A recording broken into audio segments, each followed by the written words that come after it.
Hi mga kamami, sa magandang umaga sa inyong lahat. It's another day, another vlog na naman mga kamami. So samahan ninyo ako sa araw na ito dahil ang ipapakita ko sa inyo at ang pag-uusapan natin ay about sa pagsali namin ng aking anak sa marathon or fun run. Ayan, suot na namin ang aming mga t-shirt na binigay nila sa amin. So ngayon mga kamami, nakapag-bihis na kami. So babalik na kami sa pinaka-start na kung saan kami mag-i-start. Eto, nakasakay kami sa elevator. Ayan, kasama ko ang aking anak. So, ayan mga kamami, nakikita naman ninyo na napakadilim pa ng paligid. So, dahil ang oras na ngayon ay it's 4:30 a.m., umalis kami dito sa bahay ay 3:30 a.m. So, ayan, babalik na kami kung saan kami nagpunta kanina, kung saan mag-i-start ang event. Opo mga kamami, napakasarap na-excite ako dahil first time kong sumali sa ganito na marathon, ang tawag ba, or fun run, dahil ang buwan ngayon ay buwan ng kababaihan. So karamihan sa mga sumali ay mga kababaihan mga kamami. Napakasaya ng pakiramdam ko at saka nai-excite ako kung kakayanin ko bang lakarin ang 3 kilometers. So, ayan, dito mga kamami, nagwa-warm up kami bago kami mag-start kasi nauna na yung mga 10 kilometers.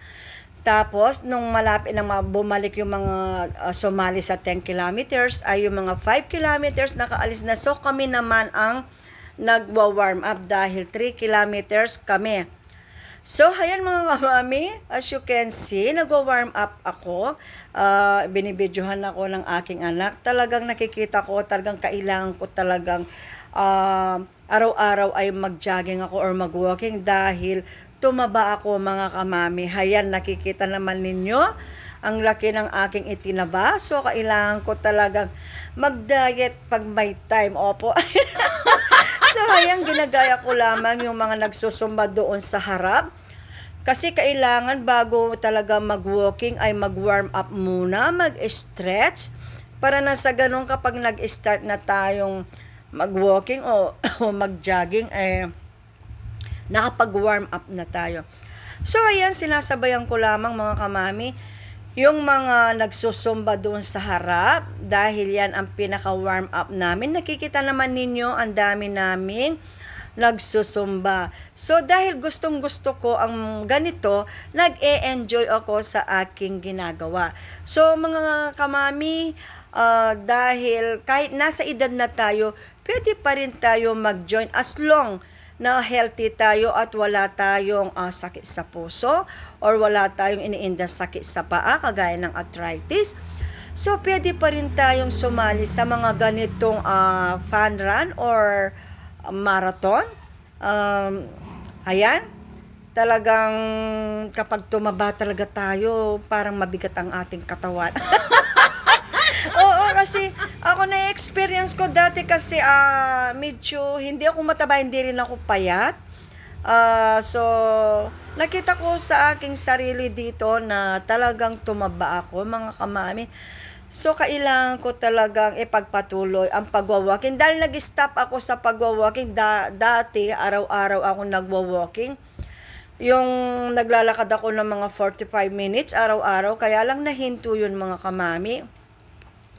So, nakita ko ang aking sarili ay medyo naging chubby ako. Nakikita naman ninyo ako. Ayan mga kamami, talagang sumasabay lang ako. Ngayon mga kamami, mag-i-start na talaga dahil nagwa-warm up pa kami. Sige lang, yan. Hindi na rin ako sumali. Nag-stop na ako dyan. So, ako na ang nagbibideo dyan mga kamami. Nag-enjoy ako. Na-excite ako. Iniisip ko kung kaya ko bang lakarin ang hanggang 3 kilometers. Siyempre sa edad kong 58, so ako lang ang nakakaalam dahil alam ko kung ano yung kondisyon ng aking katawan. So ayan, nandun na kami sa start. Ayan, nag-start na kaming maglakad. So medyo nag-jogging ako ng konti dyan mga kamami. Konting jogging lang. Dahil tinitimpla ko rin at pinapakiramdam ko rin ang aking sarili kung madali ba ako mahapo or mapagod. Pero hindi naman mga kamami. Kaya lang ang ginawa ko, syempre, konting jogging at yung kapag nag-stop na ako mag-jogging mga kamami, doon ako mag-i-start na mag-walking na lang hanggang ma-reach ko yung 3 kilometers. Ayan. So, medyo jogging-jogging ako ng konti. Kasi syempre, pag tumaba, parang bumibigat ang katawan talaga.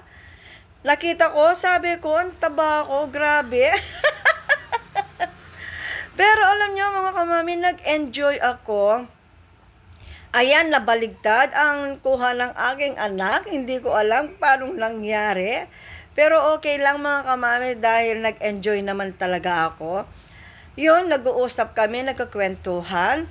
Kasi sabi ko sa kanya, first time ko, at least nagpasalamat ako sa anak ko. Kasi in-inform niya ako, regarding dito, sabi ko, gusto kong sumali.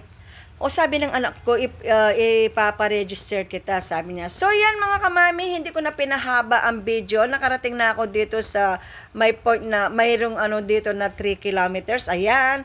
So nag-U-turn na kami. Pabalik dun sa pinaka-start. Opo, para matapos ko yung 3 kilometers.